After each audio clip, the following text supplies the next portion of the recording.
Continuando con la unidad número 2, vamos a comenzar a desarrollar el tema número 4, que se denomina subnetting o subneteo. Antes de comenzar a desarrollar el siguiente tema, debemos entender la importancia de lo que vamos a comenzar a desarrollar.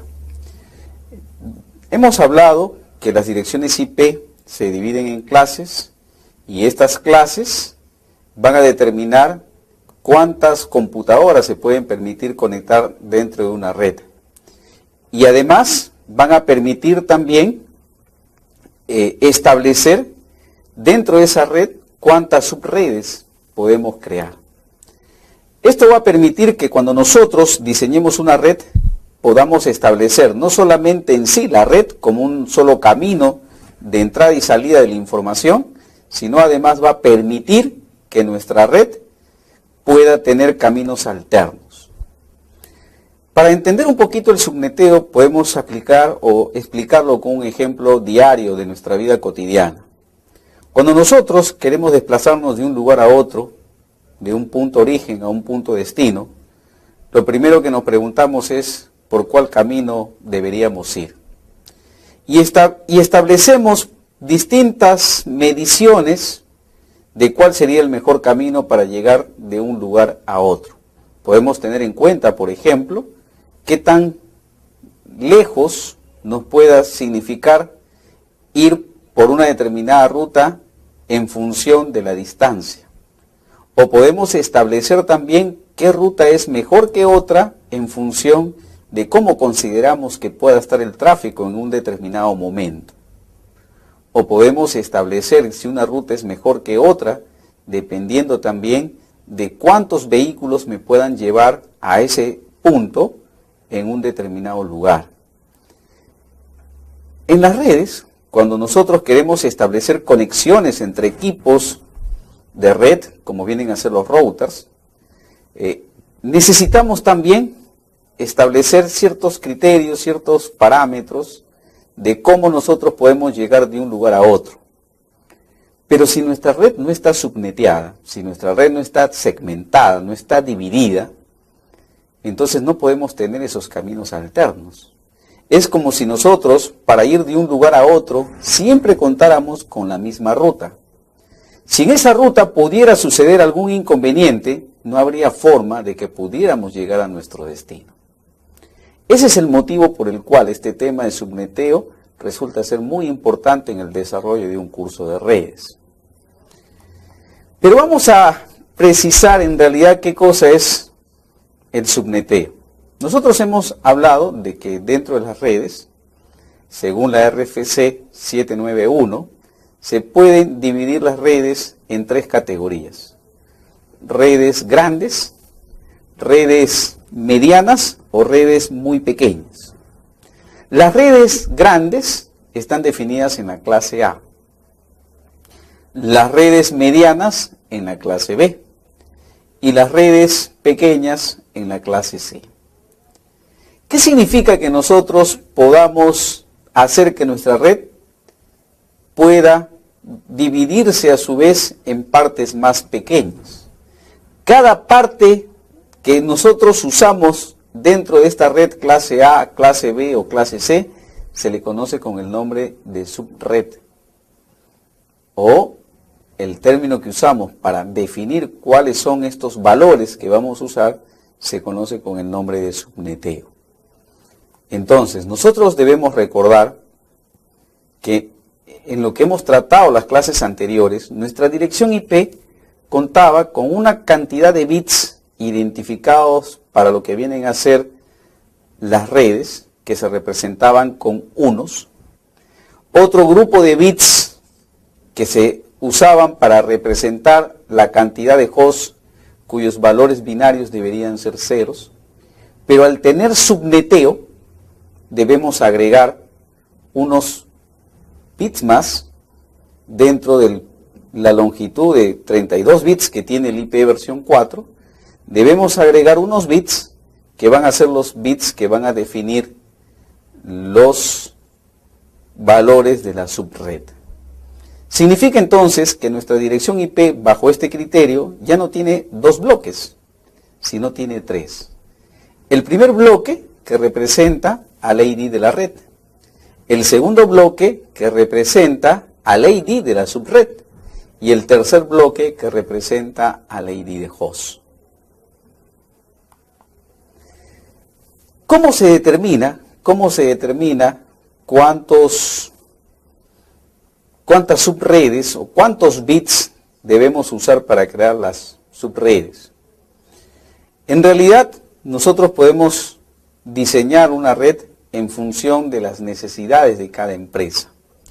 A medida que tengamos más subredes, vamos a tener la posibilidad de tener más caminos alternos dentro de una red, pero también significa tener una red con mayor cantidad de equipos y por lo tanto puede resultar hasta cierto punto demasiado costoso tener demasiados segmentos dentro de una red. Por ese motivo las empresas establecen valores de subredes no muy grandes que permitan pues no tener una infraestructura demasiado grande de routers dentro de la red.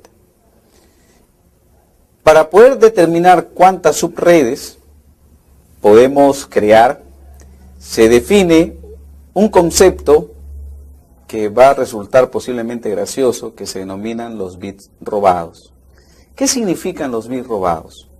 Nosotros hemos establecido que según la RFC 791, un IP tiene un ID de red, un ID de host. Al ID de host le vamos a quitar unos bits. Esos bits que le vamos a quitar al ID de host, le vamos a llamar los bits robados. Y la cantidad de bits robados van a determinar cuántas subredes yo puedo establecer dentro de mi red clase A, clase B o clase C. Y está definido mediante una ecuación. El número de subredes es el valor establecido luego de una diferencia entre lo que viene a ser el 2 elevado o al exponente del número de bits robados al cual se le resta 2. Es decir, si yo tengo en mi red 3 bits que estoy quitando del host y pasándolo a lo que viene a ser el ID de subredes, significa que yo tendré 2 elevado al cubo menos 2. Es decir, tendré un total de 6 subredes. Para poder entender un poco más, vamos a pasar a la computadora, vamos a pasar a las diapositivas, para con un ejemplo práctico entender cómo se puede planificar todo esto de las subredes. Para entender un poquito lo que es el subneteo, vamos a utilizar un ejemplo que lo estamos planteando de la siguiente manera. Se nos pide para una determinada dirección IP, que es la 10.10.0.0, que se va a utilizar dentro de esta red 3 bits para crear las subredes, y nos piden determinar la cantidad de subredes que se pueden crear, el número de hosts que podemos tener para cada subred, la máscara de subred que va a usarse en cada host y el rango de direcciones IP para cada subred. Este es un ejemplo muy típico que se utilizan en el diseño y la planificación de redes, de datos, cuando queremos establecer una segmentación de nuestra red y cuyo valor de máscara no va a coincidir con lo establecido por default por la RFC 791. Lo primero que debemos recordar o debemos saber es que cómo calcular el número de subredes. El número de subredes que se pueden crear en la red están definidas por la siguiente ecuación: 2 elevado al número de bits robados de los hosts menos 2. Si recordamos lo que hemos leído del ejercicio, nos dice que vamos a usar solamente 3 bits, que vamos a robar 3 bits a los hosts. 3 es el número de bits robados de los hosts, por lo tanto es 2 elevado al cubo menos 2. Si desarrollamos 2 elevado al cubo, nos va a dar el valor numérico 8. el 2 de la diferencia sigue bajando y podríamos crear con 3 bits solamente 6 subredes. Ahora vamos a calcular la máscara de subred. Para calcular el número de hosts usaremos la siguiente ecuación. El número de hosts que vamos a poder tener en cada subred será igual al número de bits designados por el host en dicha clase menos el número de bits que hemos robado a dicha máscara. Nosotros sabemos por teoría que la clase A tiene una cantidad de bits designado para los hosts equivalente a 24. Y el número de bits robados es 3, por lo tanto el número de hosts será 2 elevado a la 24 menos 3. Eso nos daría 2 elevado a la 21. Si nosotros descomponemos el 21 en dos factores, sería 2 elevado a la 1 y 2 elevado a la 20. Como las bases son iguales, se suman los exponentes, es decir, 20 más 1 es 21.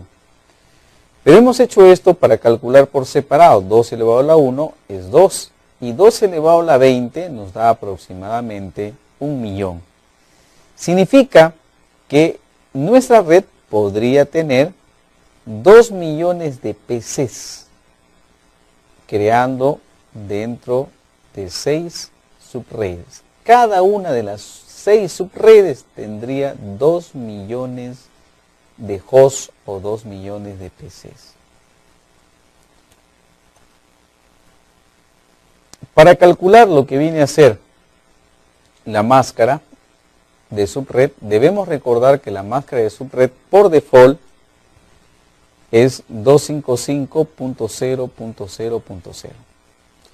Pero resulta que nosotros ya no vamos a tener los bits completos, los 24 completos para host.